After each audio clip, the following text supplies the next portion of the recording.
ನಗರದಲ್ಲಿ ಮನೆಗಳನ್ನು ಲೀಸ್ಗೆ ಪಡೆಯಲು ಬಯಸುವವರನ್ನೇ ಟಾರ್ಗೆಟ್ ಮಾಡಿ ಬರೋಬ್ಬರಿ 200 ಕೋಟಿ ರು ಅಧಿಕ ಹಣ ವಂಚಿಸಿರುವ ಆಘಾತಕಾರಿ ಪ್ರಕರಣ ಬೆಳಕಿಗೆ ಬಂದಿದೆ.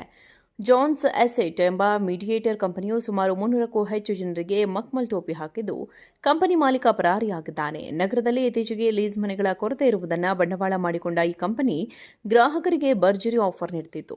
ನಿಮ್ಮ ಲೀಸ್ ಹಣವನ್ನು ನಮಗೆ ಕೊಡಿ, ನಾವು ನಿಮಗಾಗಿ ಮನೆ ಹುಡುಕಿ ಅದರ ಮಾನಸಿಕ ಬಾಡಿಗೆಯನ್ನು ನಾವೇ ಪಾವತಿಸುತ್ತೇವೆ ಎಂದು ನಂಬಿಸುತ್ತಿತ್ತು.